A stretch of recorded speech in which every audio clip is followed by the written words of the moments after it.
Hello, I think who started recording this? Welcome to what we call the Learning Circles here. We just get together informally every Friday or so, whenever we're available, to talk about learning, technology, and design, and trends and stuff like that. And we got Jim Harris here. I'll let you introduce yourself. We're going to talk today about virtual reality and learning. Yeah, my name's Jim Harris. I'm a learning designer at the University of Northampton, and I've got about 20 years experience in learning technology backgrounds, and I'm a gamer geek. I've seen the promises of virtual reality. I've seen the dip and seen it resurge. So yeah, it's just interesting to have this opportunity. We've got one tech demo that I will show you, which is something which I recently was introduced to, which is 360-degree videos. And these are fairly cheap consumer units that you can buy. And the question always with learning technology for me is, okay, we know what it can do, but how are you going to use it? How is that actually going to be used by learners? Are we using technology over and above the actual the realism of what we can do anyway? You know, do we just use technology for its own sake, or is there other benefits? So that'll be a part of what we'll talk through, if that's all right. And I think, do you want to go into also maybe a definition, or at least a definition is maybe a tricky word, but some different types of virtual reality, what could be interpreted as virtual reality, right? We've got a lot of new trends, new tools, new hardware, new concepts and all that. So back in 2008, I think, or so, when I was doing some design for Sun Microsystems, we considered the MOVE, or multi-user virtual environment, Second Life, to be virtual reality. And in a sense it is, right? But now what is trending seems to be virtual reality as either completely artificial worlds that you immerse yourself in through gear, like headsets and haptic gloves and stuff, or also 360 videos that are, in a sense, a virtual reality that you immerse yourself into a pre-recorded virtual reality, in a sense, or 360 photos, for example, like the spheres, if you will. And then there's augmented reality, right, that people also get confused a lot, and sometimes the lines are blurry a little, right? Yeah, absolutely. And there's a link that I'll share. There's a couple that I came across. You said there about Second Life. There was a lot of investment and universities saying, yeah, we can build this interactive experience, and that is virtual reality. You may be seeing the video clip here, which was back from the 90s of the Lawnmower Man. It was as if the person was in it, involved in it. It's a virtual world, and they have some agency over what they were doing within it. We are now in a, well, actually, if we're passive, but the world is virtual, is that still virtual reality? And the element of augmented reality, which is that it's the actual world, but with an augmentation on it. And that's something which has come up in, I'm just posting a link here, which is to a Camelot project, which is something that is still ongoing, and it's using virtual worlds. It's using Second Life to do language teaching. And when I first heard about this, I thought, that's great. You get two people in a virtual environment and then they discuss. Actually, that's not what they're doing. What they're doing is they're having two people having a conversation, heavily edited, and then that video is then shared and used for language learning. Now, there are benefits for each. You've got that observer view of it, but it's still in a virtual environment. It's a virtual version of reality, rather than something which is an augmentation of those two people are having a conversation face to face with something like Babel in between, being able to do a translation for them that they wouldn't be able to do if they weren't doing it. So yeah, there's this massive expansion of the term virtual. Some of the stuff that I used to be playing, you're talking Doom, Quake, you're talking things that were 3D vector graphic type worlds, which were virtual. They weren't representations of real worlds. Then you also had Second Life, which was representations of real world places, but in a virtual environment. But then there's that next expansion out into, does virtual reality take us into things such as blood flow through valves of a heart, something which you can't actually do, but it's modeling the real world. So that there is, there isn't a kind of a term. It seems to be it's like e-learning is capturing so many different facets of multimedia development and design. I think virtual reality is just something which is not conventional reality that you're faced with. Augmented reality is something that is conventional, but with an added element of technology within that layer.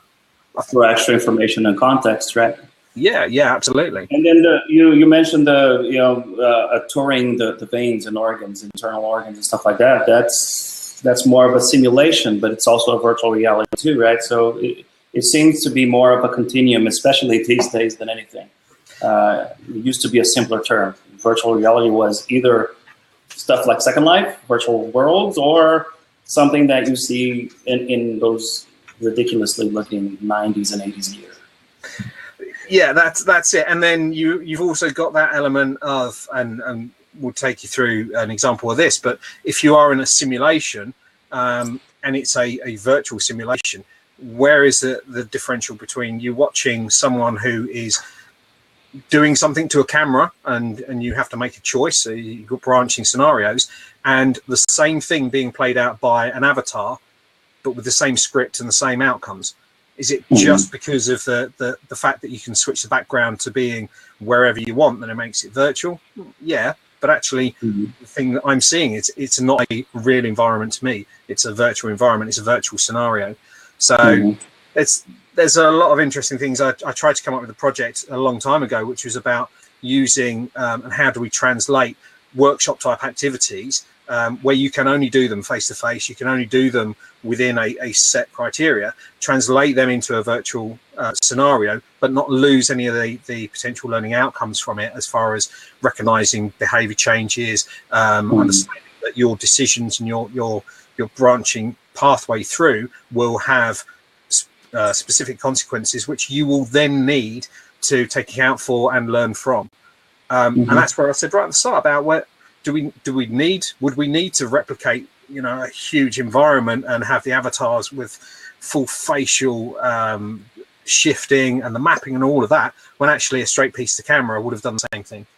And it's using that technology and using that balance to know whether or not you are involved and engaged with the scenario, or if you're actually watching the scenario. You've got no agency. Observing. Yeah, there's a difference, right, between observing something happening and actually being there from the point of view of you are the camera, you are in it, and you can actually interact with the others that are in that reality, being a in-player character or a game character or anything like that. Yeah, non-human. Right? You said did you want us to watch this video? Yeah, you can do. That was just a bit of fun to put up about Lawnmower Man and what the idea of the virtual reality worlds were. I mean, the underlying principle, not to get too into Lawnmower Man and its deep philosophical meanings for it, but the idea that you can use computers, you can use this immersion to really start engaging in different levels of learning. But that was kind of the idea of it. It was the fact that we have this potential with virtual reality to extend the opportunities for learning beyond simply, well, am I just watching a video?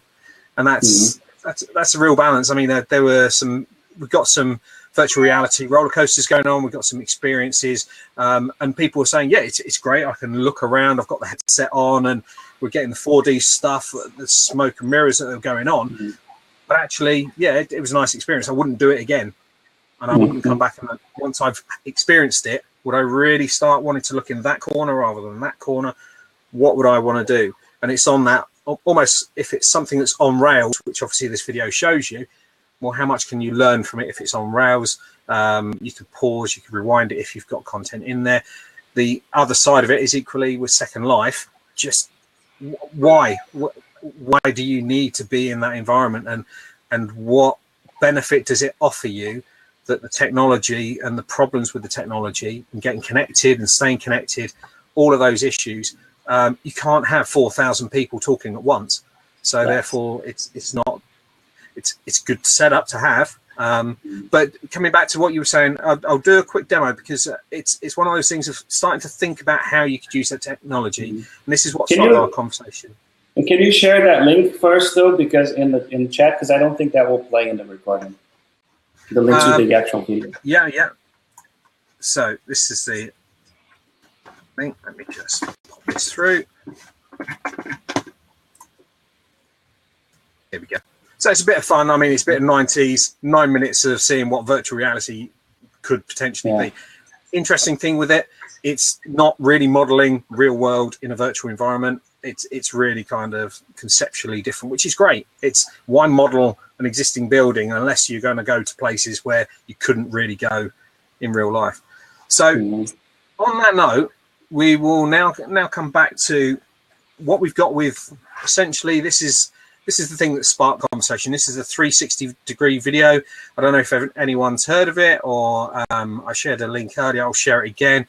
But the idea that you've got a camera, a webcam that's effectively got a fisheye lens. I haven't got the streaming set up, but I'll take you through it. You effectively have, based on the mobile device, there's me standing there. But wherever I happen to move, the device is then moving me and orientating me around where I happen to be. So you're seeing that at the moment. We're seeing a beautiful moment here of creation. This is from Star Wars. Obviously, the big creature there, that's or the big machine is an AT-AT. The smaller one is an AT-ST. Always look like a son and a mother and child type situation. So I just thought I'd lay this out. But the thing is, I can spin around this. And if I were to record this, then actually it would record everything, and you guys would then be able to be spinning around it. So if I had particular things of interest here, like what is that picture up there? Would I be able to zoom on it? Would it be clickable? Okay, I can now start seeing that 360-degree video.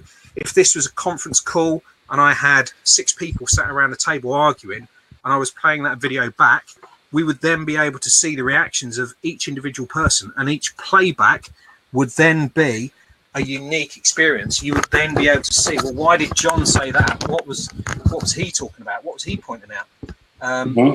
You would miss that any other way. That's where I started to think that we could potentially use things such as virtual small V, maybe virtual environments that you wouldn't necessarily get if you sat beside that person. You would miss that. So it's giving you that extra level and that extra layer of opportunity for seeing what's around. But the danger is always about the fact that we get the technology, now what do we do with it? And that again is, we've got Second Life, what do we do with it? Well, let's build our own building, make it a virtual version of the real version, and then let's hope people come into it. Okay, well, so they're gathering together, but they could have done that somewhere else. We could have used a lower impact technique. And actually, what is the reason for them coming together? What is the fundamental design purpose of them coming together? If they're just coming together to be together to then watch a PowerPoint presentation, doesn't matter how good the environment is, it's still a PowerPoint transmission of content type presentation. So that was the interesting way of actually how are we starting to use virtual reality. Can we imagine? And I saw this, I was at Goodwood Festival of Speed, and there were about 40 people sat on a big stage, each of them with the Vibe goggles on, and each of them was then going on a roller coaster type thing, and the stage was moving, and you could see everyone was heads in different positions, and that was good. But did they just experience it, or did they learn anything from it? And I think it's that, why are we wanting people to be immersed within a virtual reality environment? What purpose and what agency? What do they want to do? Do they want to reflect on it? Do they want to give suggestions? Do they want to have that? Yeah. Or do you want to just add that person to a virtual lecture room so they can listen to a lecture while able to spin around in 3D, right? What's the point of that? Yeah, yeah. And actually, the fact you can do it would be a distraction. Yes, it could be. It takes away the focus from, because then the novelty of the virtual reality itself, the person will want to look around and explore. It invokes them to look around. They have goggles on that will inspire them to actually do that. And they're not listening to the person talking. Well, in person, with just a flat video, for example, you're more prone to focus, I would argue. Yeah, but then you come on to that tricky thing of, once you've seen the person, what more are they adding to the video to see their face? and that comes into the good video design. Once you notice that Yeah. person talking, you see Now, the environment. I've seen some, so I think virtual reality is getting to the point where it's accessible too for just about anybody to dive into it. Like with Samsung Gear 360, other cameras like that, that you already record video in 360, right? Yep. They have two lenses normally, they have two lenses and they record with fisheye lenses they add up, they stitch things together live for you, or via software later on. Just about anybody can jump in, maybe less than $400. You can jump in and start recording things in 3D.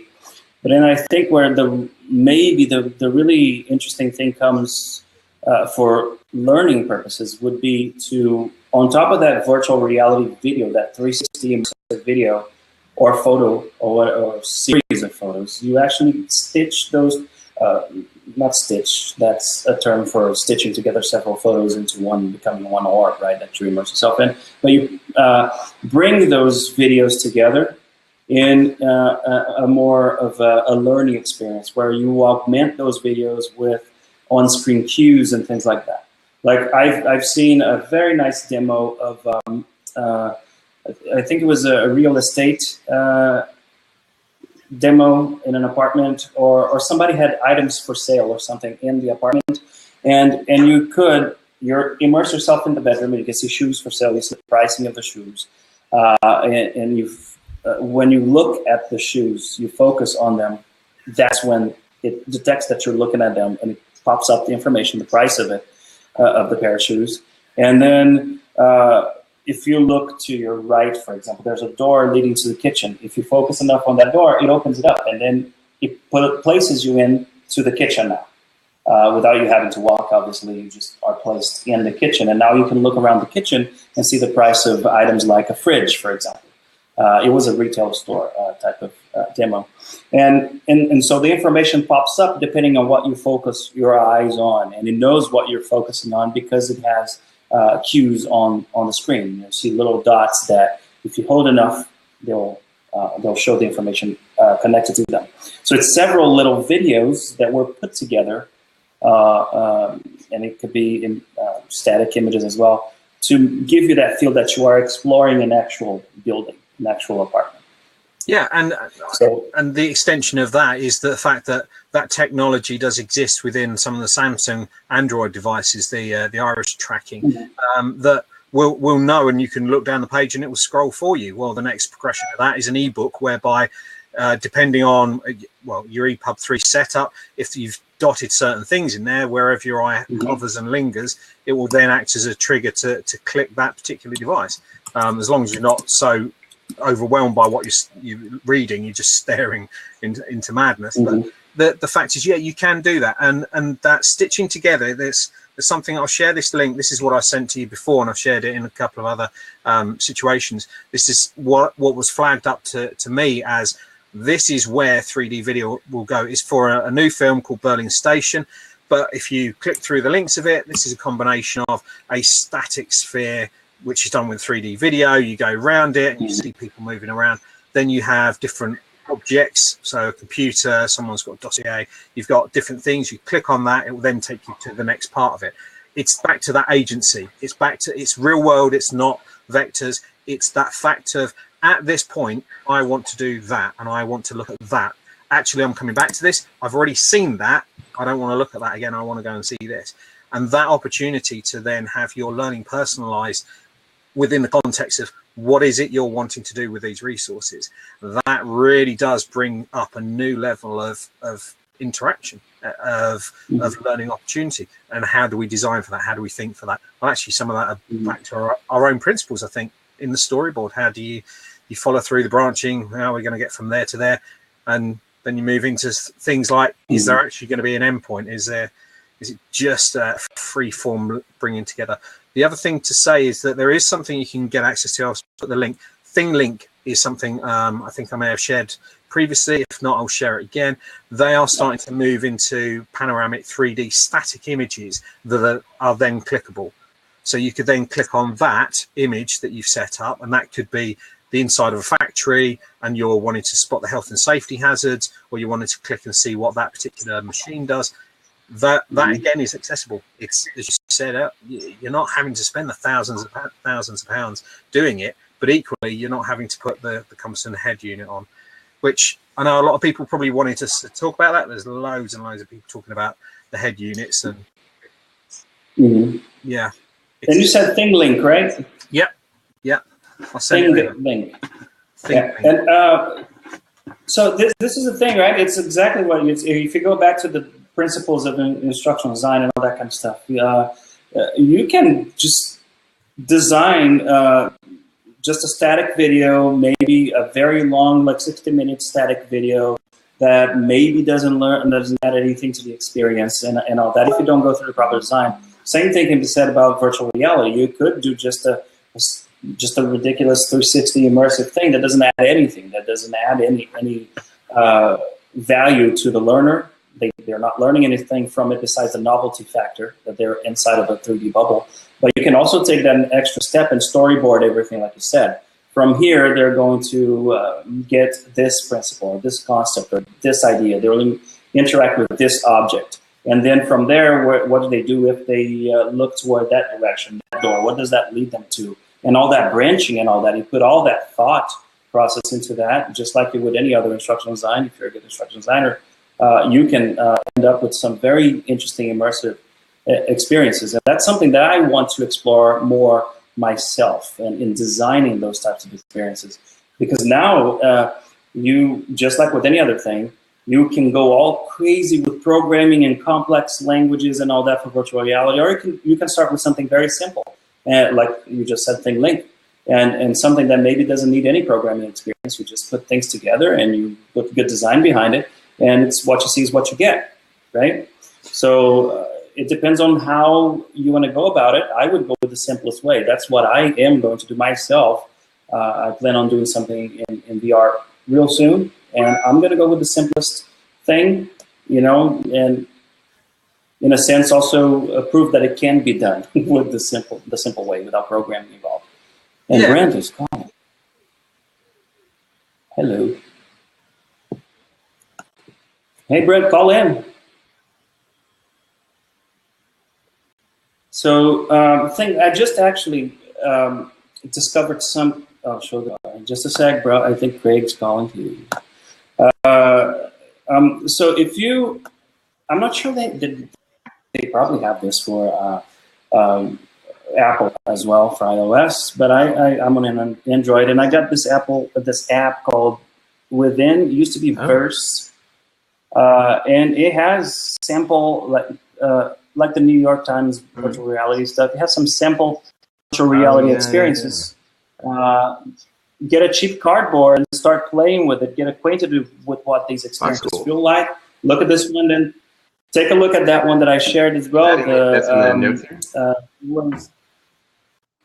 Oh, I see. Yeah, the one I shared was Sapient Nitro. The one that did the retail, apartment where you can interact with objects. Because I got to tell you, we just got some VR stuff here in the office that I haven't played with yet. Like, it's over there. It's over there. It's in boxes.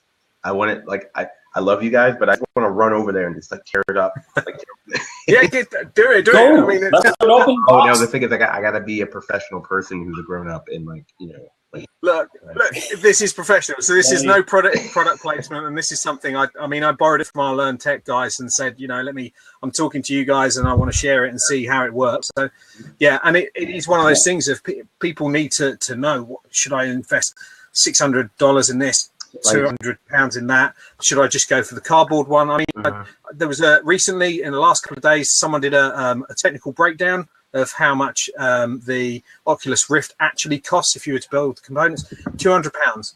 So people were saying, wow, the markup is horrendous, but not realizing, but do you know how long those guys invested to get to that point? Right. Come on, that's like the way that industry. You do want them to continue making innovations, so yeah, you're gonna have to pay for that. And there really is, we got to play with what's out there and see the feasibility of stuff. Like it may be embarrassing or not that the fact that I don't have any high-end VR gear. I just have cardboards. I don't see the need to buy that. That's not embarrassing. That's how people are going to get in. All right, let me tell you. As you know, Enzo, and you, Jim, you may know this. I was a big player of Ingress, the game from Niantic Labs. Which was a startup within Google, started by the guy who created Google Maps. Anyway, you know, we had been talking about, like, you know, that's obviously an example of AR. But, you know, we thought, oh, many people should start playing Ingress. But of course, there were a lot of barriers to entry, and a lot of it had to do with the story. A lot of it had to do with, you know, some of the gameplay. So there are very few people who are really into this particular augmented reality implementation. But we heard that they were going to start working towards some sort of Pokemon thing. We're like, okay, whatever. So we'll have a few more people. So the right, I guess the reason I'm mentioning is that the right implementation can blow, you know, a market wide open, especially if you keep it simple. So that's exactly what Pokemon Go AR is. And so you have a bunch of people like entering into augmented reality at kind of a, not a low level really, but kind of a, like a fairly low level, right? So like, but these people are now primed for more things. So you having like cardboard, that's not like, you're not in the club. You're just, you know, you're where most other people are. Like, I don't have the money to get the stuff that's in the other room. I'm not buying it with my money. That's exactly. Actually, technically, you're buying it with your money. So yeah. You touched on something there too, Craig. We were just talking about that. You can design something that is just like with any other type of learning experience. You could, if you don't go through the proper process, you can design something that has no adoption, doesn't add anything to the experience or anything. Not that Ingress was that. It was very specific, but it was great. But it was very specific. The story was one that maybe would compel not everybody. Pokemon is more universal, if you will. But it's the same game, right? In a sense, it's basically the same data sets and all of that. Very similar experience. It's very similar. It's so similar that actually all the work that English players did to create portals, all of those portals are now Pokestops. Every one of them. So like, the same data, and it's all about the story that they're using, the story that they're telling. So you could come up with a story in a virtual reality that's not going to attract anybody. Plus, you could go with something that only works on some high-end gear that nobody's going to adopt within the organization. So why not start with the cardboard, with the cheap stuff that you maybe can get for free? Your company can maybe buy us thousands of those for really cheap, and give it to your audience that is going to be immersed in your experience as well. You know, so start small. I think you don't need to invest $3,000 in the GoPro gear orb. Well, true. I mean, everyone's going to be able to buy the Vibe. Jim, I think I saw you respond to something, perhaps I read a lot of stuff every week, so I think you were in on this, but I think Jessie Chuang, who I think we may all know, she asked if anyone had created an XAPI recipe for virtual reality. And I don't know if you were the one to respond to that or someone else was. Oh, ginger beer out. I mean, I'm not drinking ginger beer, but yeah, you have to drink it's going to come. I mean, I raised it. It actually came from yesterday in preparation. Not to say I was doing a lot of preparation for this, but I've been following a thing called High Fidelity for quite a long time. This is an open source virtual reality environment, and doing my typical XAPI thing, you know, it would be great because I know that there was the Rage project, which is one to check out, is using XAPI statements on objects within 3D environments, so that when you hit it, when you collide with it, it will then generate a statement to say this person hit that object. And that was well, this is good, because you could have situations whereby if you're going through training, who spotted that, who actually targeted that, or back to as you were saying, and about the fact of who triggered the fact that, you know, it was an awareness. I saw that object was there, and I decided not to do anything, and I moved on. And you can see that in multiple things. Hazard prevention, you can see that in military training. You see lots of opportunities. Right. as long as it's been designed in as an opportunity to say, well, yeah, we know that there's going to be a statement on this. You don't want a statement on every footstep and every angle. It's what are the trigger points? What are the data points that we want? And actually, that comes back to that branching. What is it that we're expecting the person to do within that virtual environment? And this is probably back to the discussion we were having about Second Life. If you're in that complete free-form thing, and we've also got to talk about No Man's Sky. Complete universe that you can go through. Yeah, actually, at what point do we want to say, well, you're at this point, and actually this is going to trigger this event, and actually from this you're going to learn something. You're going to have a social interaction. You're going to have a predefined clickable link that then give you that, open the box, and inside the box is some documents that you need to then read to progress. And if you didn't read those documents, you didn't know how to progress on. Yeah, and having those. So you've seen people do an XAPI with virtual reality where you can pinpoint exactly what object the person interacted with within a virtual experience and how they did that. Yeah, as well. What I'll do is I'll step back and I'll find the link and send it to you. But again, it's that classic thing, as you said right at the start, that what do we define as virtual reality? Right. Other people might say that it's just a game. It's a game environment, and it's using the virtual is because it's a representation of a real world. Therefore, is that enough to understand that it is not augmentation because I'm not physically in the same world? You're not immersed. So Jim, what you brought up actually tracks. I would be remiss, and derelict in my duty as a XAPI outreach manager if I didn't talk about the virtual world sandbox, and I put the link in there. But that does exactly what you're talking about. We've worked with it so that you can create worlds within the virtual world sandbox, actually anything you want.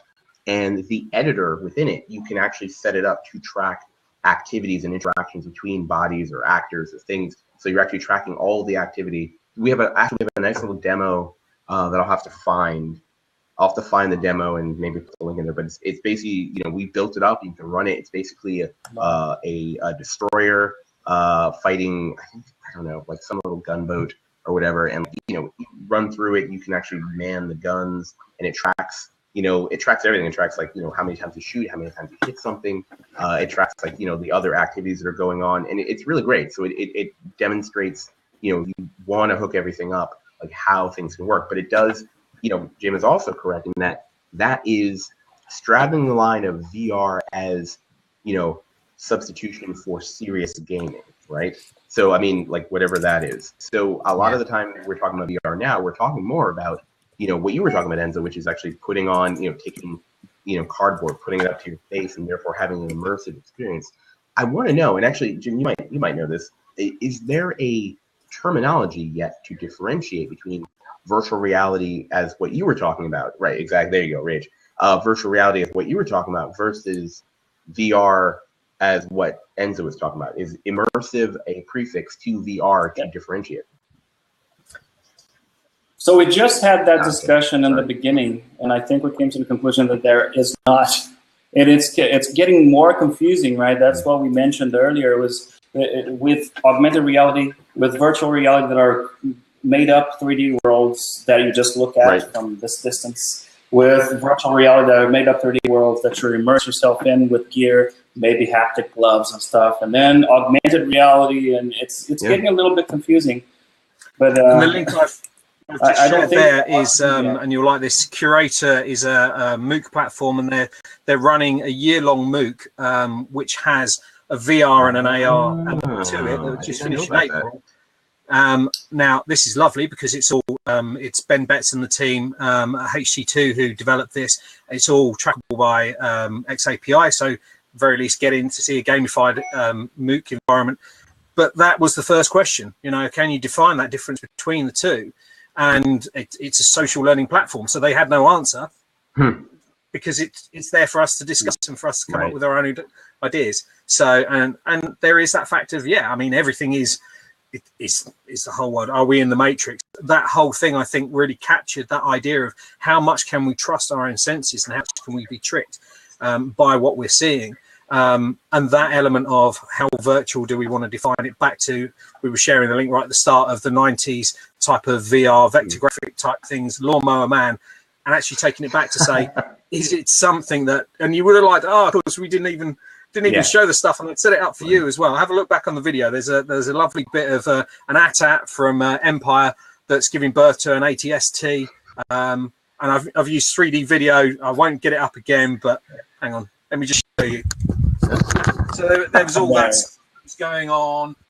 You had Jabba the Hutt's band who were playing Herb Albert to make the birthday go okay. You know, I mean, the idea behind that was the fact that with the 3D camera in the center, it was down to the viewer to decide if they wanted to swing back and have a look at that item. The next step is then, well, yeah, I want to know more about Herb Albert, so click on that and it's going to take me to the music links for it. But actually, I know in the background there's stuff going on, and I can hear sounds that will drag me around to that. And that really pushes us to more how we're going to design that learning experience, how we're going to think about in the round, how do we do some of that training? And we do it we're creatures of learning, because we do that in social groups, and we're having a debate. The problem is that debate's going on, and I've missed what you've said and what you said, but actually put a 3D camera, 360-degree camera in the center of that, and suddenly we're able to say, well, you didn't contribute anything, but were you just listening, waiting back? And then let's have a look at your response that you gave to the environment afterwards. That's where you get some real powerful use of the 360 degree, that you're going to be watching it because it's not real. You wouldn't, as a human, be able to be aware of necessarily all those conversations going on, all those arguments. It is a bit of a challenge, too, to design a 3D experience, because exactly that. When you do a flat video, a flat experience, you can control the focus of the learner where you want it to go. You can kind of direct it a little bit. And with this, you really have to have that branching mindset of this could go either way.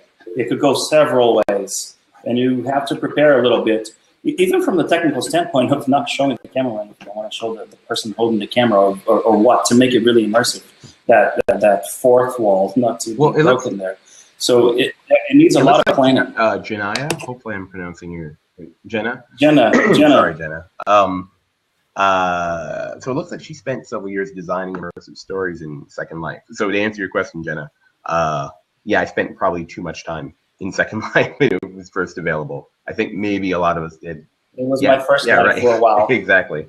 But you know, it's funny. I was talking to someone in the military a couple months ago, and they had jumped in hard on Second Life, and you know, it served a purpose, but like in a way, it might have made more sense to. It's not that it would make more sense to wait. I mean, they can always do what they like, but you know, there's definitely more flexibility. But there was definitely not a learning curve, but kind of like we're just gonna all go in on this and see what we can do. And now we're at a point where, okay, what Enzo was just describing, where, you know, you're actually, it's a bit more control of the kind of experience you're going to have. But, you know, we're going to come from one end. People who do transmedia experiences are already in this thing right now. They're thinking of multiple streams and, you know, that branching mindset that you were talking about, Enzo. And then there's another group, the cinematographers, people that are actually trying to take the movie genre, you know, where they've always tried to shift our perspective and move it, you know, to move us into different places and kind of pull our attention. They might have a better way to do that now with music, with, you know, with sound, with cues. So, and then of course there are people who've been working in gaming who are like, duh, yeah, we've been working on this like the entire time. This is what we've been wanting to do. So like we're gonna have a lot of company here. I think we actually, as instructional designers and people thinking about learning, I think we have a lot. I think people like Jenna, for example, have a lot to contribute to what we're coming into now. And from, especially, you know, cutting your teeth on Second Life, I think now the task would be to create something maybe more nuanced, right? Where, you know, you have paths untaken, but you're still trying to have checkpoints, you know, so that you can actually show that people are achieving things. And then you have to get a bit more granular about like what does that actually mean and what competencies are they actually exhibiting by making these decisions. You know, what are we judging things based on timing, you know, or, you know, like broad metrics like that, or are we actually looking at their decision process and seeing if they were able to survive on the island, for example. You know, as an example, you could have a closed world, which would be an island, and then could you live, or did you freeze to death, or get eaten by, you know, giant spiders? I don't know. Jenna says there's a new second life coming, a third life maybe. Oh, I didn't know that. That would be interesting to play with.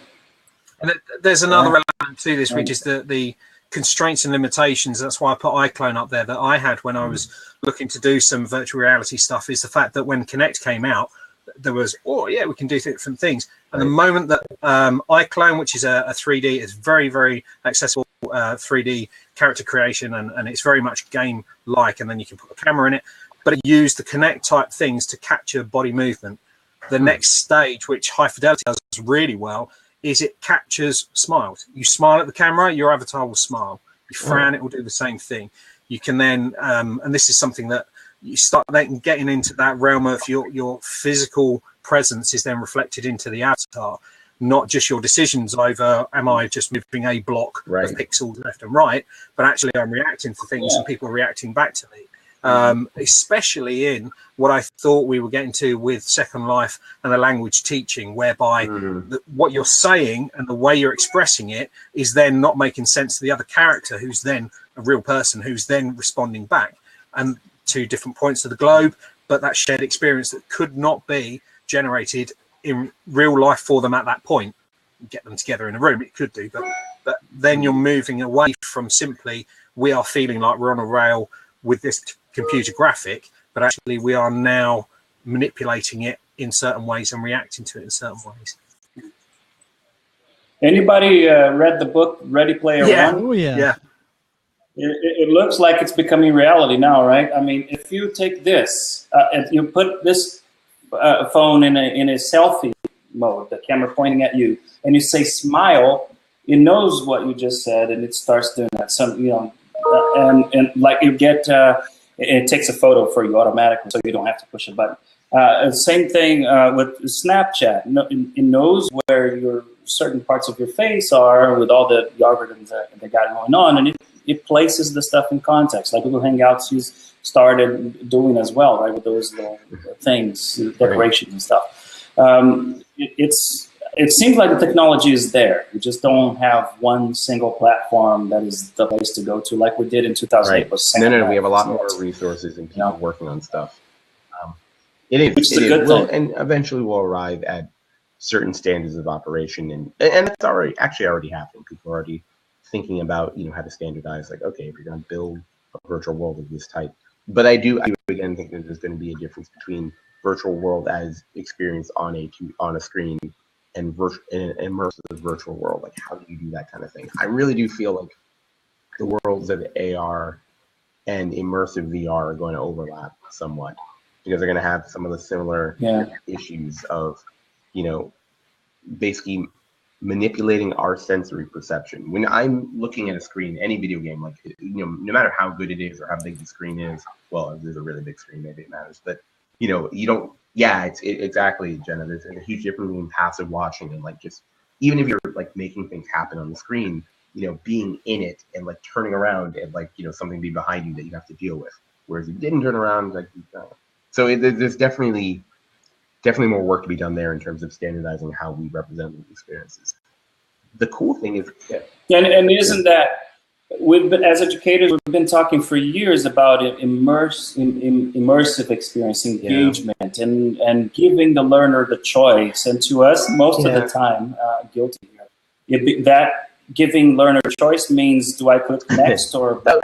A lot of that has to do with, okay, so my feeling on this, and I'm going to shut up after this, but my feeling on it, I know, right? My feeling on this is that, you know, as excited as I am about VR and AR and the strides that we've made in the past few years, you know, what's the term? Not falta de educação, não isso, but it's like, it's falta de coragem, right?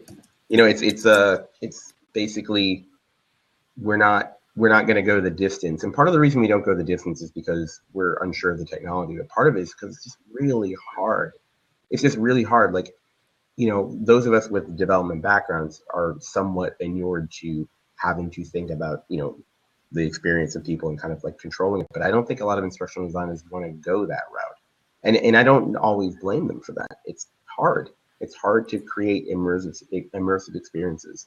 It's hard to be the cruise director. it's hard to create. It's hard to you know what who are the people who are best suited to do this? I swear, are people who have been dungeon masters.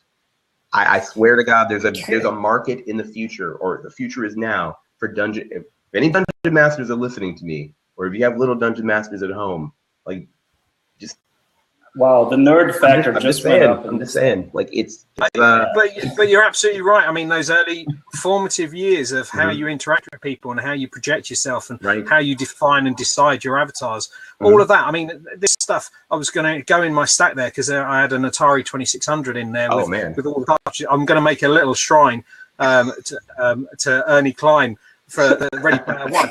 Because it's the fact of those were my formative years, and I remember the reason I got my first computer was I said it'll be educational, and Chucky Egg, Jet Set Willy, I don't know how much Tetris clearly has worked, but the fact is that's his attic, by the way. Yeah, but the fact is, no, this is my shed, so this is all stuff that's come down from the attic. We've been put in boxes, so that's bubble sorting and all of those things of pattern matching and all of that. But that's one of the things, is that those things that we developed and maybe we invested time into as part of ourselves and who we were, and those projections of ourselves as maybe a shy person, but I could come out in this character, is one of the things that virtual reality and the creation of avatars and projection of that is huge. And their time will come. But equally, there is that balance, and the Minecraft stuff. We do have issues of the fact that anyone could be playing it. And there is that balance between that controlled environment whereby the character is going into it with sets of variables that they can work within, compared to a free-form thing where they don't really know who they're going to interact with, which is why I'm interested in its high fidelity. I've set up a server. I can restrict who gets access to it. Yeah. And my first thing is, what do I want to build? Do I want to build my shed and just have a virtual shed in there? Or do I actually want to use it to the extent of Strange Planet, all the things from the games that I've seen, and actually, what do I want to build now? What do I want this experience to be? When people come to this, how will they remember this? What will they learn from it? I don't want to use it just for the technology that's there. I want to use it because there is an opportunity. I have ideas. I've got a story that I've been writing that I think, now I've got the platform to build that story so people can explore through it. But actually, that comes back. The technology is an opportunity and a tool to express a part of that. It's not the defining factor of it. And it comes back to the transmedia storytelling. Yeah. Oh, which reminds me. I'm going to mention how to handle conflict and all that. Yeah, she's right. I mean, we need people who understand the interactions between people more than we need people who understand how to make the technology work. And I say that as a person who's probably more the latter than the former, although. Yeah. But that's really yeah. And I think I think this about most instructional design projects, unless it's a pure, just simple job aid or something. You got to start with the story, right? And in this case, you start with the story, and then you find out: is it Hollow Builder that you're going to use? Is it Leap Motion that you're going to use to create that experience? Is it procedural? Do you want them to put together something there, or is it a scenario where somebody's going through leadership training and they have to make wise decisions in that environment that they're in? Or is it an onboarding tour of a campus of the company that it has a very strong identity with that one founding campus of the company, and you want to immerse people in that story, that history of the whole thing? You start with the story, and then you figure out what type of technology you're going to use, right? 360, and there are so many options out there. 360 video, just making VR worlds that are completely artificial, or just plain old augmented reality, and so many options there. And the story has to be there. We learn from that as well, because we see a new piece of technology, and as designers we say, now I can do this, and it's our level, and we're now suddenly doing something beyond what we were doing before. And actually we need to be aware of, if we're going to do that, it's an enabler for us. Don't just do another next and back button in a slightly different way. I mean, Brent was talking. I watched that the Video Friday thing that you were doing, and that whole idea of loads and loads of information. You pause it when you want. You take control of that technology. You're not in it for the ride. You're in it for the moment when you can pause it and say, that's the bit that I didn't understand. That's the bit that's interesting. Back to XAPI, and I put that statement in. Yeah, scrubbing. Why is it that everyone keeps on pausing on that slide, that piece of information? Exactly. And what do they do next? They talk about it. Is it that moment of realization? And that's the thing that then sparks them to then go off and do the next thing. That's great. We want to do that. There's the other side with going back to the virtual world and the boxes and the artifacts that you put in. Why is it that no one opens that door? What is it about that door and that particular scenario that no one? Why does no one talk? And I remember doing this from my air cadet days, where we were thrown into situations and said, "There you go, it's first aid thing," and there'd always be someone sitting on their own, not talking at all. And if you miss that person, hang on, you go up and say, "Are you okay? Are you part of this?" And then you find that actually they're suffering trauma, and that's those type of things, and suddenly you eke out extra levels of learning that. You've put that thing, that opportunity, not knowing how people will deal with it, but knowing that people should deal with it in a way, and then that will be a learning process. And here's something that gets in our way too, as designers, is that I think we want to do virtual reality or something new, whatever. In this case, we're talking about virtual reality. We want to go all out, and sometimes we feel like we don't have. That's my case. I don't have the programming skills to go in and build something amazing on Unity or something like that. So where do I even start? Oh, you mean getting a hold of tools to help? Yeah, and then we got time constraints and all that. So how do we even make the case for let's try virtual? Because everybody right now is experimenting, right, with virtual reality. We're trying it. We're trying to bring it into learning, right? So I feel like we need to give Jenna a guest spot because she's got jokes on the side here. She's right though. It is. I mean, I'm happy to jump out if she wants to. No. Actually, guys, I'm gonna have to step out because I got some stuff to do.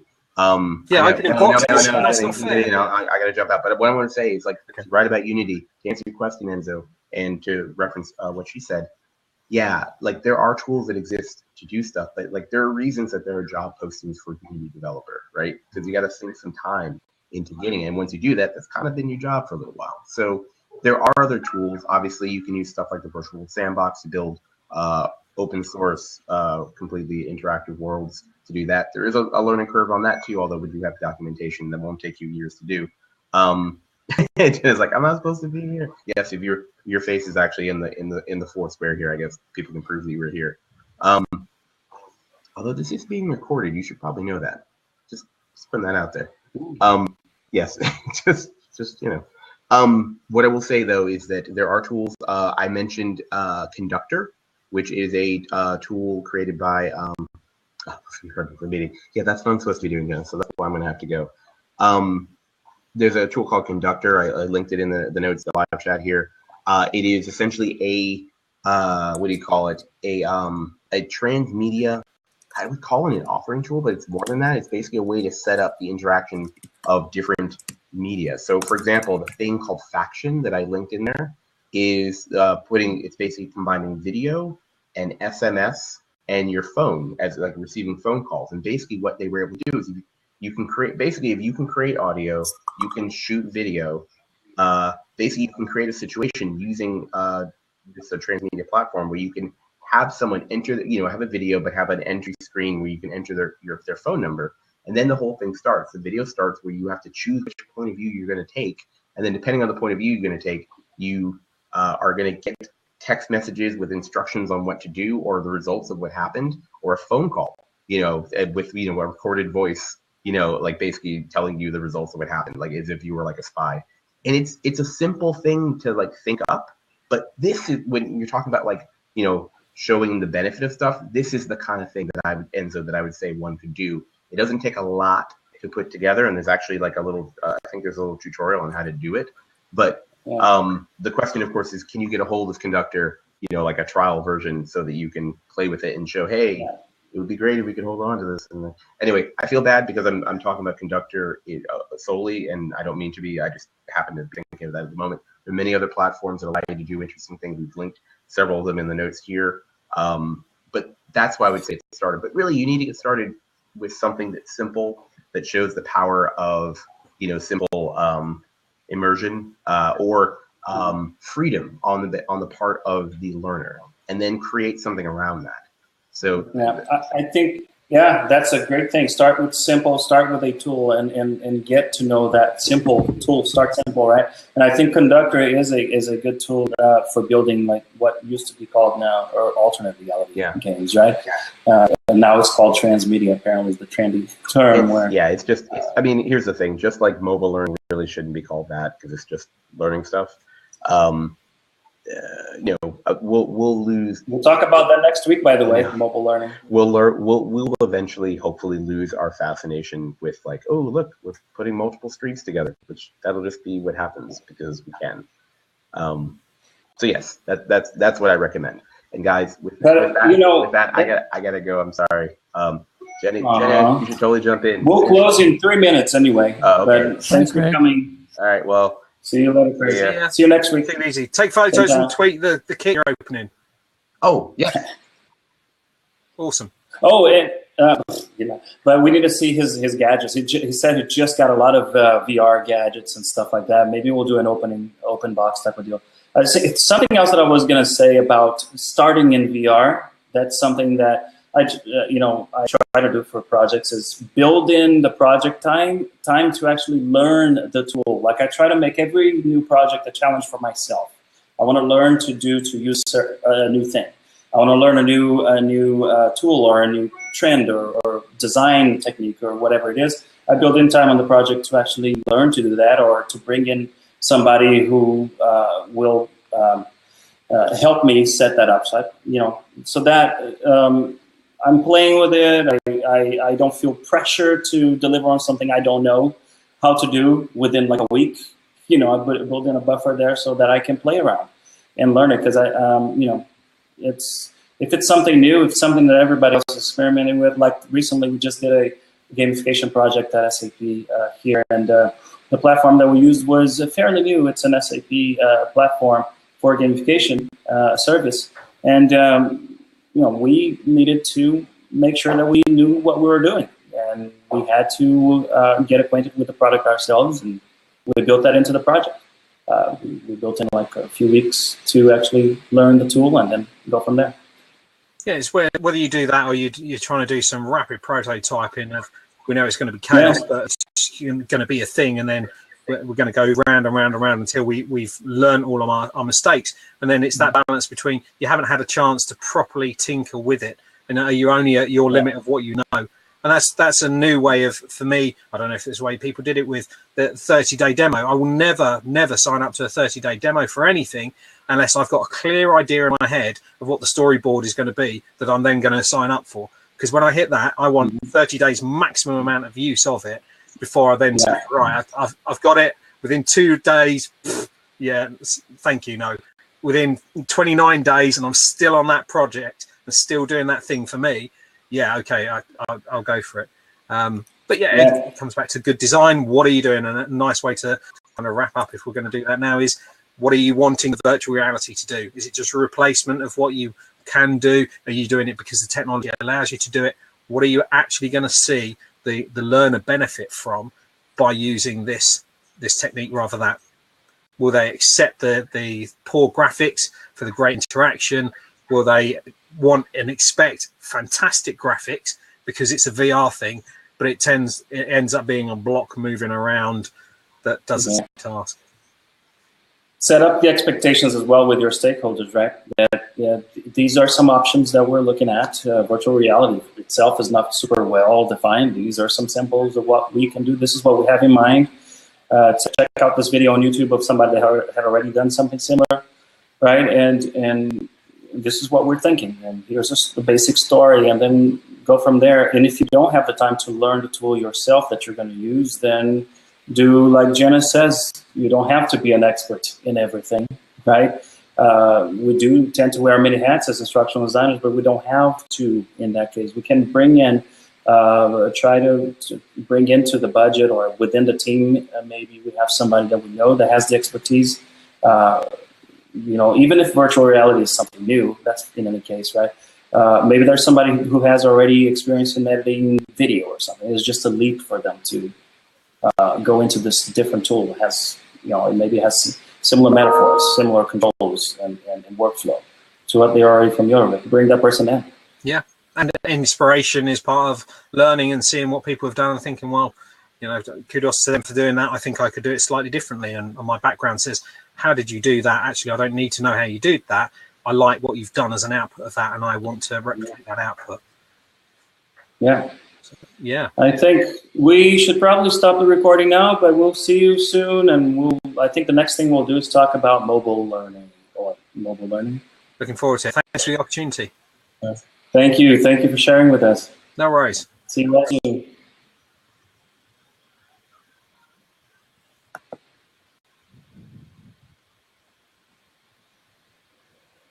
And you try to hit the pause button and it's not working.